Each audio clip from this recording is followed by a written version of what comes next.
¿Sabías que algunas civilizaciones antiguas consideraban que literalmente comían a sus dioses? Estos rituales gastronómicos sagrados revelaban una conexión entre lo divino y lo humano que hoy nos resulta inconcebible. Mientras hoy disfrutamos la comida como placer o necesidad, para estas culturas extintas cada bocado podía ser un acto religioso, una transferencia de poder divino o una forma de comunión espiritual. Incluso ahora, sin darnos cuenta, conservamos vestigios de estos rituales. La hostia en la comunión cristiana o el pan de muerto mexicano son ecos modernos de antiguas prácticas sagradas. Cuando partes el pan en una cena familiar o brindas en una celebración, estás repitiendo gestos rituales que conectan con tradiciones milenarias donde la comida era el puente al mundo espiritual. Desde pasteles de boda hasta la cena de Navidad, seguimos dando significado ceremonial a ciertos alimentos. Pero hace miles de años, esta conexión era mucho más profunda y literal. Viajemos primero al México precolombino, donde los aztecas crearon uno de los rituales alimenticios más sorprendentes.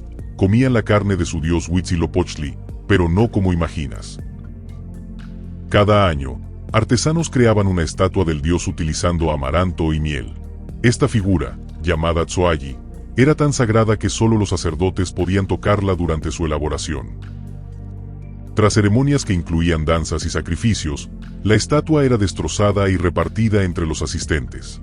Cada persona recibía un fragmento, considerado parte real del cuerpo divino de Huitzilopochtli. Los aztecas creían que al consumir estos fragmentos, incorporaban la esencia y poder del dios guerrero. Era una forma de comunión que fortalecía el vínculo entre deidad y devotos. Este ritual azteca no fue un caso aislado. A lo largo de la historia, diversas civilizaciones ahora extintas desarrollaron elaboradas ceremonias donde los alimentos eran vehículos de lo divino. Los primeros registros de rituales alimenticios sagrados se remontan a Mesopotamia, hace unos 5000 años. Allí, los sumerios preparaban banquetes diarios para alimentar a sus dioses. En templos dedicados a deidades como Inanna o Enlil, sacerdotes elaboraban meticulosamente comidas que colocaban ante las estatuas divinas. Creían que los dioses consumían la esencia del alimento. Lo fascinante es que, tras dejar que los dioses comieran espiritualmente, los alimentos eran distribuidos entre sacerdotes y nobles. Nadie desperdiciaba la comida bendecida por contacto divino. Estos festines rituales sumerios incluían cerveza, pan, dátiles, carnes y pescados. La calidad y cantidad reflejaban la importancia del dios, con algunas deidades recibiendo hasta 30 platos diarios. Los arqueólogos han descubierto que algunos templos sumerios tenían cocinas más grandes que muchos restaurantes modernos, demostrando la centralidad de la alimentación divina en su religión. Pero quizás lo más intrigante es descubrir cómo estos alimentos sagrados moldearon las identidades culturales hasta el punto de que algunas civilizaciones prefirieron morir antes que abandonar sus rituales. ¿Por qué? Para entender la profunda relación entre comida y religión en estas culturas extintas, debemos comprender que no separaban lo sagrado de lo cotidiano como hacemos hoy. En su cosmovisión, los dioses no estaban en un plano lejano e intangible, sino que habitaban el mundo material y requerían sustento, al igual que los humanos necesitaban su protección divina. Los mayas, por ejemplo, creían que los humanos habían sido creados a partir del maíz. No era una metáfora, consideraban que su carne y sangre estaban literalmente hechas de esta planta sagrada. Esta creencia se refleja en el Popol Vuh, su texto sagrado. De maíz amarillo y maíz blanco se hizo su carne, de masa de maíz se hicieron los brazos y las piernas del hombre. Cada vez que un maya consumía una tortilla o un tamal, no solo se alimentaba físicamente, sino que reafirmaba su origen divino y su conexión con las deidades que lo habían creado del maíz. Para potenciar esta conexión, los mayas desarrollaron más de 20 formas distintas de preparar el maíz, cada una con propósitos rituales específicos para diferentes ceremonias y momentos sagrados. Uno de estos platillos era el saka, una bebida de maíz fermentado preparada exclusivamente por las mujeres de mayor edad, consideradas intermediarias entre el mundo humano y el divino. Durante su elaboración, estas mujeres recitaban plegarias y realizaban gestos rituales precisos. Un error en la preparación podía interpretarse como un mal presagio para toda la comunidad. El saka, se ofrecía primero a los dioses de la lluvia, los Chaacs, vertiendo parte en la tierra. Solo después los participantes podían beberlo, compartiendo así la mesa con las deidades. Cruzando el océano, en el antiguo Egipto, el pan y la cerveza eran considerados regalos directos del dios Osiris, quien habría enseñado su elaboración a los humanos como acto de amor divino. Las tumbas egipcias estaban repletas de ofrendas alimenticias. El faraón Tutankamón fue enterrado con cestas de panes, jarras de vino, frutas deshidratadas y carnes preparadas para su viaje al más allá. Los arqueólogos han encontrado incluso panaderías falsas en algunas tumbas, modelos a escala que, mágicamente, producirían pan eterno para el difunto en el mundo espiritual. Para asegurar que estos alimentos sagrados pudieran alimentar eternamente, los egipcios desarrollaron recetas específicas con propiedades de conservación, antecedentes de nuestra repostería moderna. Uno de estos panes rituales, hecho con dátiles, miel y especias, permaneció intacto durante 2000 años en una tumba de Tebas. Los científicos modernos pudieron analizarlo e incluso recrear su receta. Pero no todas las culturas veían la comida ritual como ofrenda pasiva. Los etruscos, predecesores de los romanos en Italia, enfrentaron un dilema moral profundo en sus banquetes funerarios. Para ellos, compartir la comida con los muertos significaba mantenerlos presentes en la comunidad. Cuando Roma prohibió estos rituales tras conquistarlos, comenzó un conflicto que definiría su resistencia. Los etruscos, ante la prohibición romana de sus banquetes funerarios, comenzaron a realizar estas ceremonias en secreto. Preferían arriesgar castigos antes que abandonar a sus ancestros sin alimento. Esta resistencia gastro-religiosa se materializó en tumbas subterráneas decoradas con frescos de festines, donde familias enteras aparecen compartiendo comida con representaciones de sus difuntos. Mientras tanto, en el extremo oriental de Asia, el antiguo reino de Gojoseon, actual Corea, desarrollaba sus propios rituales alimenticios que transformarían toda la gastronomía del este asiático. Su práctica del Gesa, ceremonia donde se ofrecían alimentos meticulosamente preparados a los antepasados, estableció estrictas normas sobre la disposición, color y forma de cada plato servido. Esta obsesión por la presentación armónica y simbólica influenció posteriormente las tradiciones culinarias de China, Japón y el resto de Asia Oriental, llegando hasta nuestros restaurantes de sushi actuales. Los Gojoseon creían que los 5 sabores, dulce, ácido, amargo, salado y umami, debían estar equilibrados en las ofrendas para reflejar la armonía cósmica, principio fundamental de la cocina asiática moderna. En contraste, al otro lado del mundo, las culturas andinas preincaicas realizaban pachamancas, elaboradas cocciones subterráneas donde los alimentos se cocinaban con el calor de la madre tierra. Esta técnica no era solo un método de cocción, sino un ritual de comunicación con la Pachamama. Las personas ayunaban previamente y enterraban parte de la comida como ofrenda antes de consumir el resto. Lo fascinante es que estudios arqueológicos recientes demuestran que estas pachamancas no solo tenían función religiosa, el método preservaba nutrientes que protegían a estas poblaciones contra la anemia. Así, lo que comenzó como ritual religioso, inadvertidamente proporcionó ventajas evolutivas. Muchas culturas extintas desarrollaron prácticas alimenticias sagradas que resultaron ser nutricionalmente avanzadas. No obstante, estos rituales también generaron tensiones. Cuando el Imperio Romano adoptó el cristianismo, se enfrentó al dilema de los banquetes sacrificiales paganos, profundamente arraigados en la población. En lugar de prohibirlos completamente, la Iglesia transformó muchos rituales alimenticios paganos. Las ofrendas a dioses de la cosecha se convirtieron en festivales cristianos con los mismos alimentos. Este sincretismo gastro-religioso fue tan efectivo que hoy continuamos consumiendo alimentos rituales paganos sin saberlo. El pan de Pascua y las roscas de Reyes tienen orígenes en festivales romanos precristianos.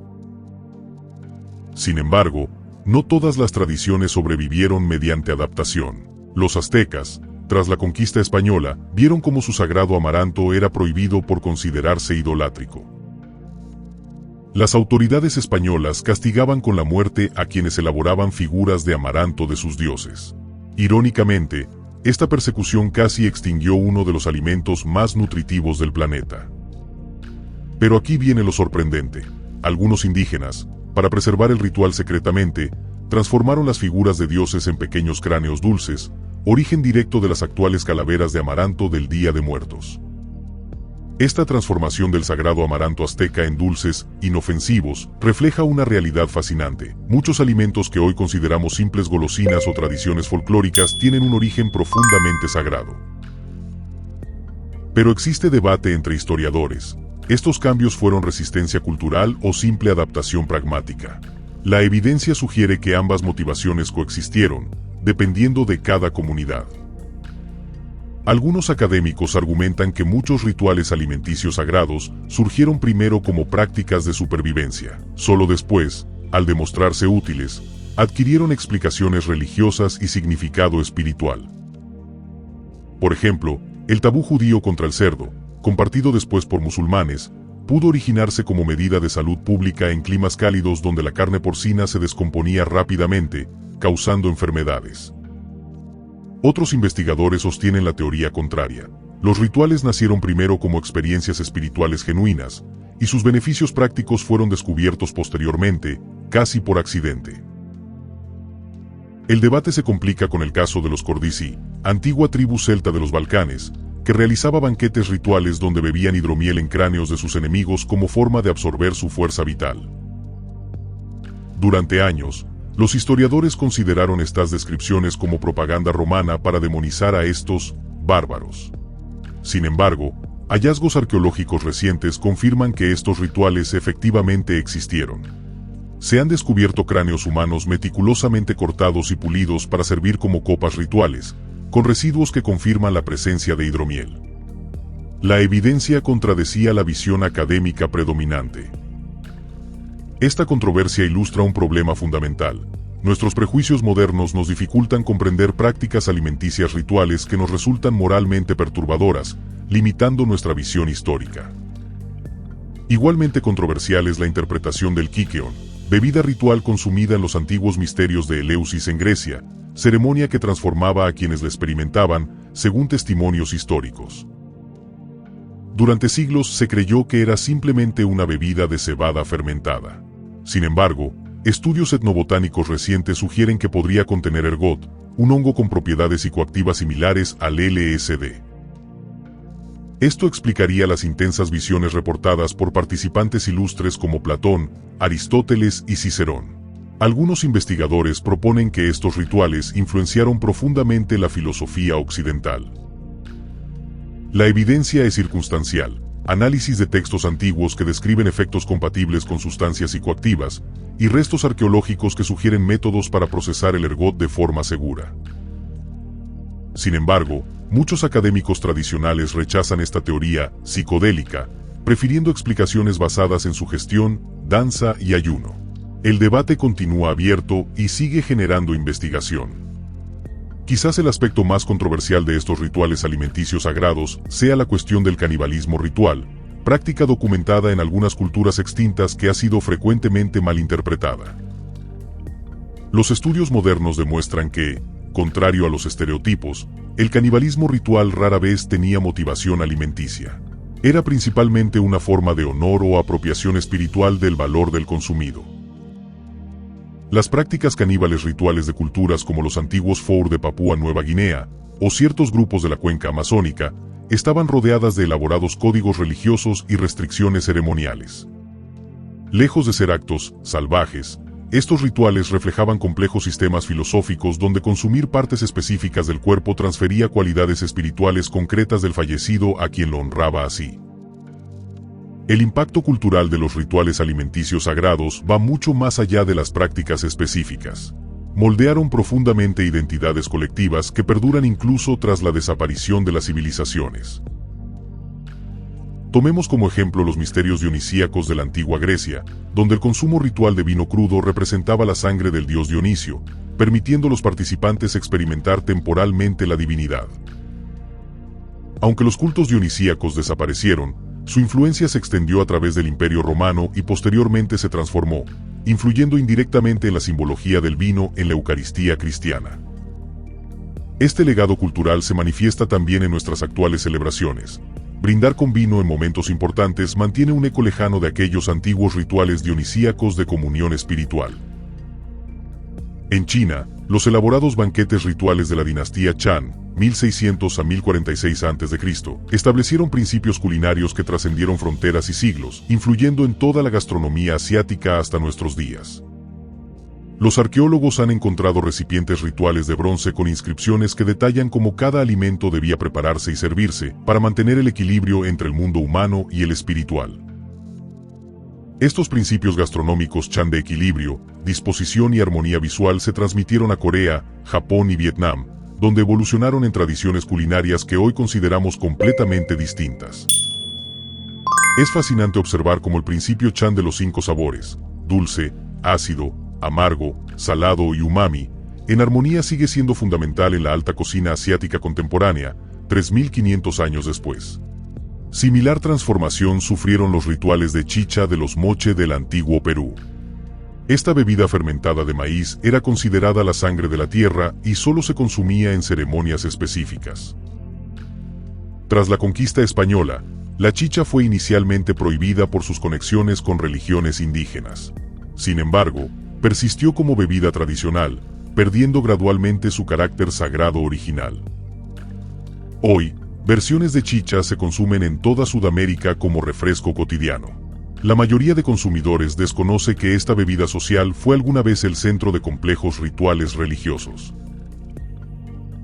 Este patrón se repite globalmente. Lo que una vez fue sagrado se convierte en cotidiano, pero conservando sutiles elementos simbólicos que conectan nuestro presente con aquellas civilizaciones desaparecidas. En Europa, las actuales celebraciones de cosecha y los festivales gastronómicos estacionales tienen raíces directas en rituales paganos precristianos que agradecían a deidades ahora olvidadas por la abundancia. Incluso nuestras modernas supersticiones alimentarias, como soplar velas de cumpleaños o no brindar con agua, son vestigios de antiguos rituales que buscaban protección ante fuerzas espirituales que podían habitar la comida. En el mundo contemporáneo, donde la comida se ha industrializado y mercantilizado, algunos movimientos intentan recuperar consciente o inconscientemente la dimensión sagrada de la alimentación. El movimiento Slow Food, por ejemplo, con su énfasis en la procedencia de los alimentos, su preparación consciente y el acto comunal de comer, resuena con elementos de aquellos antiguos rituales alimenticios. Chefs de vanguardia como Ferran Adrià o René Redzepi están reintroduciendo elementos ceremoniales en la gastronomía, creando experiencias donde cada plato cuenta una historia o evoca una emoción específica. En Perú, el reconocido chef Virgilio Martínez ha recreado antiguos métodos de cocción de las culturas preincaicas en su restaurante, conectando a comensales modernos con técnicas rituales casi extintas.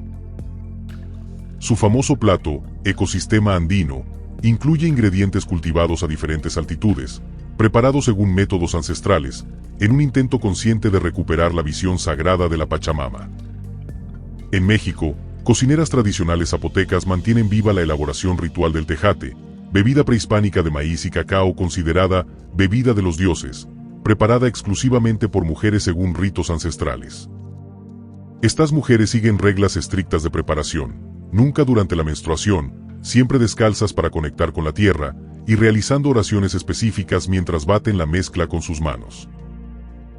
Paralelamente, en ceremonias contemporáneas de ayahuasca en la Amazonía, se mantienen estrictas dietas rituales que excluyen ciertos alimentos como preparación espiritual, continuando tradiciones de culturas ahora desaparecidas.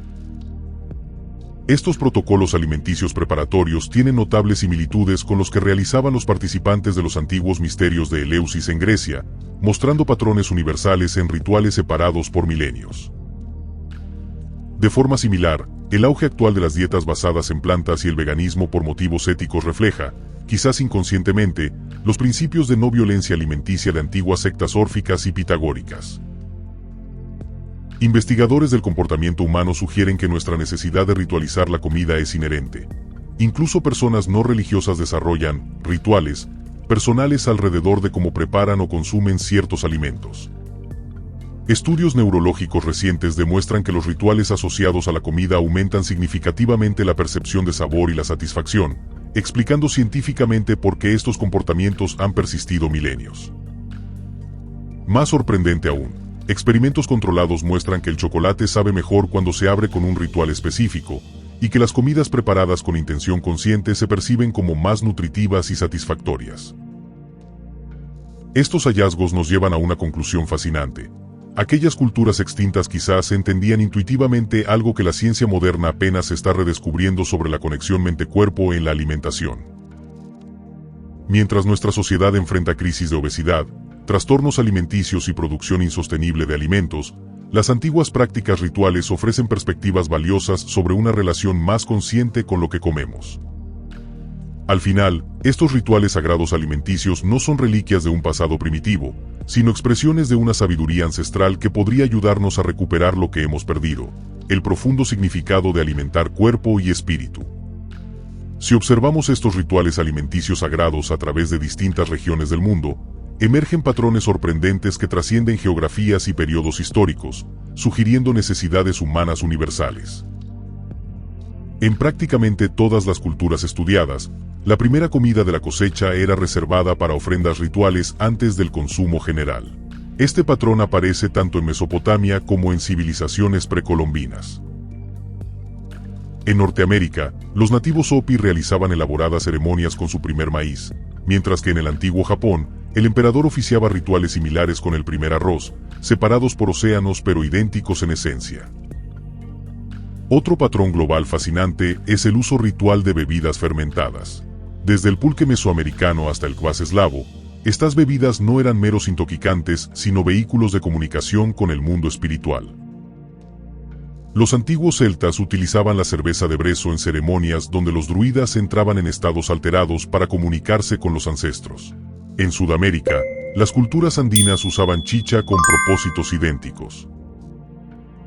Sin embargo, existen diferencias regionales significativas. Las culturas del Pacífico Sur desarrollaron rituales alimenticios centrados en el océano, con estrictos tabúes sobre quién podía consumir ciertas especies marinas. En la antigua Polinesia, solo los sacerdotes y jefes podían comer ciertas partes de determinados peces. Violar estos tabúes alimenticios no solo era una ofensa social, sino una transgresión que amenazaba el equilibrio cósmico. En contraste, las culturas nómadas de Asia Central desarrollaron rituales adaptados a su movilidad, donde la leche fermentada de yegua, kumis, adquirió propiedades sagradas sin necesidad de templos permanentes. Los escitas realizaban ceremonias con kumis en cualquier localización, utilizando recipientes portátiles decorados con escenas mitológicas. La movilidad no impedía la sacralidad, sino que la adaptaba a sus circunstancias. Otro contraste regional interesante aparece en el tratamiento ritual de la carne. Mientras culturas mediterráneas como la griega desarrollaron elaborados sacrificios animales, algunas sectas de la India prohibían todo consumo animal. Los jainistas de la antigua India evitaban dañar cualquier ser vivo, desarrollando métodos de agricultura y alimentación que minimizaban el daño incluso a insectos y plantas, llevando los principios de no violencia a extremos rituales. En el sudeste asiático, el reino de Angkor combinó estas influencias aparentemente contradictorias, con rituales que alternaban periodos de estricto vegetarianismo ceremonial con elaborados sacrificios animales en fechas específicas. Los arqueólogos han descubierto en Angkor Wat cámaras específicas para diferentes tipos de rituales alimenticios, demostrando una sofisticada integración de tradiciones que en otras regiones se considerarían incompatibles. África subsahariana presenta otro patrón distintivo. Muchas culturas tradicionales como los Yoruba desarrollaron elaborados rituales donde cada deidad tenía preferencias alimenticias específicas que debían respetarse estrictamente. Para los Yoruba, ofrecer al dios Changó su alimento ritual equivocado no solo era ineficaz, sino peligroso. Cada orisa tenía sus tabúes alimenticios que los devotos debían conocer y respetar meticulosamente.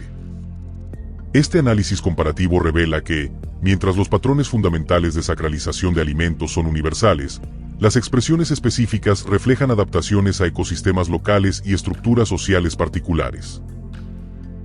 Algunos de los más fascinantes rituales alimenticios antiguos han sido redescubiertos recientemente, tras siglos o incluso milenios de olvido, gracias a avances en arqueología, análisis químico y estudios etnobotánicos.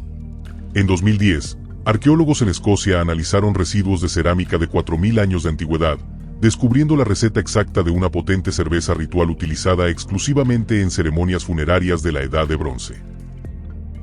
Esta cerveza prehistórica contenía acebo, ajenjo y beleño negro, plantas con propiedades psicoactivas. Los científicos determinaron que no era una bebida cotidiana, sino un poderoso brebaje chamánico para comunicarse con los muertos. Cuando investigadores recrearon la receta, omitiendo los ingredientes tóxicos, descubrieron que requería conocimientos avanzados de fermentación, sugiriendo la existencia de especialistas rituales en estas comunidades prehistóricas. De forma similar, en la península de Yucatán, estudios recientes de vasijas mayas han permitido reconstruir la receta original del saca, bebida ritual de maíz fermentado que se creía perdida tras la conquista española. El análisis reveló que los mayas añadían a esta bebida ceremonial no solo ingredientes como chile y cacao, sino también cenizas alcalinas que liberaban nutrientes del maíz inaccesibles mediante otros métodos de preparación. Este descubrimiento explica cómo los mayas pudieron desarrollar una civilización basada casi exclusivamente en el maíz sin sufrir deficiencias nutricionales. Su preparación ritual conseguía liberar nutrientes esenciales. Quizás el redescubrimiento más sorprendente ocurrió en China, donde arqueólogos encontraron vasijas selladas con restos de un festín funerario de la dinastía Zhou, incluyendo un guiso ritual intacto de 2500 años de antigüedad. El análisis del contenido reveló una receta sofisticada con más de 15 ingredientes, incluyendo especias que debieron ser importadas desde miles de kilómetros, demostrando el valor que otorgaban a estos alimentos ceremoniales. En el antiguo sitio etrusco de Populonia, Italia, recientes excavaciones han descubierto evidencias de un elaborado ritual alimenticio donde se consumían caracoles de mar preparados según un método específico como ofrenda a la diosa Uni. Los caracoles eran hervidos con hierbas específicas y servidos en platos con la espiral orientada hacia la izquierda.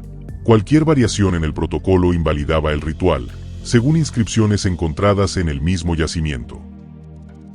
Este nivel de precisión ritual aparece también en recientes descubrimientos en la antigua ciudad de Teotihuacán, donde se han identificado instalaciones dedicadas exclusivamente a la preparación ritual del chocolate.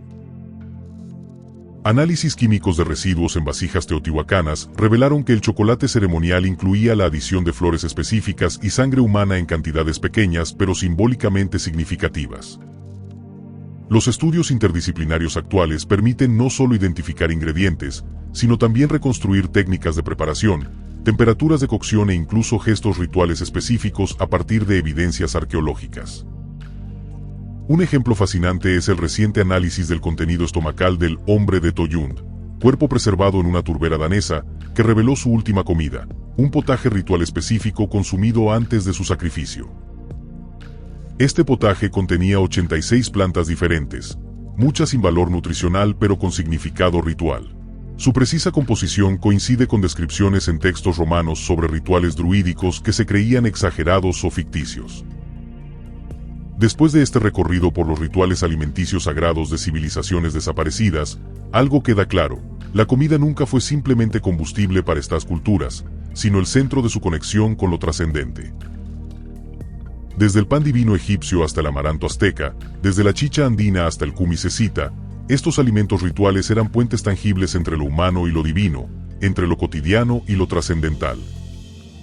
Lo sorprendente es cómo muchas de estas prácticas demostraron una sabiduría nutricional y ecológica que la ciencia moderna apenas comienza a comprender, uniendo beneficios espirituales con ventajas materiales concretas.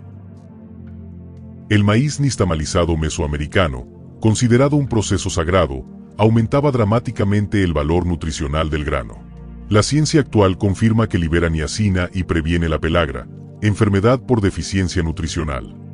El respeto profundo que estas culturas extintas mostraban hacia sus alimentos contrasta dramáticamente con nuestra relación moderna con la comida, industrializada, desacralizada y frecuentemente desconectada de sus orígenes. Quizás esto explica nuestra crisis actual: sociedades que simultáneamente sufren hambre y desperdicio alimentario masivo, obesidad y desnutrición, abundancia material y profunda insatisfacción emocional con lo que comemos.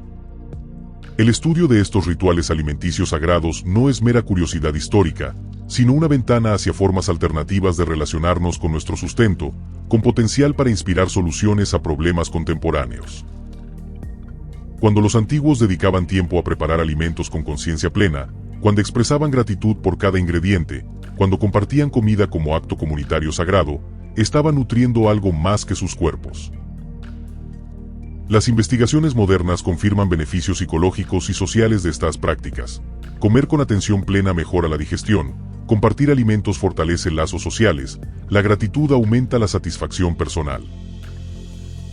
Más sorprendente aún, estudios recientes demuestran que los alimentos preparados con intención positiva se perciben como más sabrosos y nutritivos, validando científicamente principios que estas culturas antiguas comprendían intuitivamente. En un mundo donde crisis alimentarias, climáticas y de salud pública se intensifican, estas antiguas tradiciones ofrecen sabiduría sorprendentemente relevante: sostenibilidad, conexión comunitaria y consumo consciente y moderado.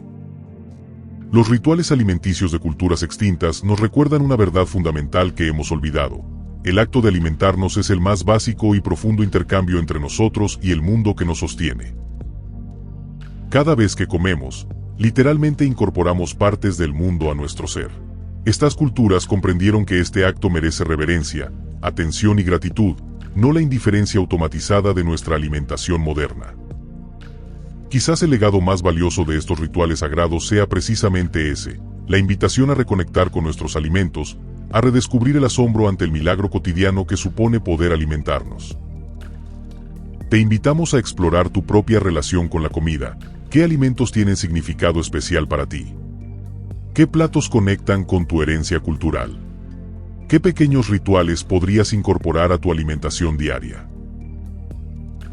Suscríbete para más historias fascinantes sobre tradiciones olvidadas que tienen sorprendente relevancia actual.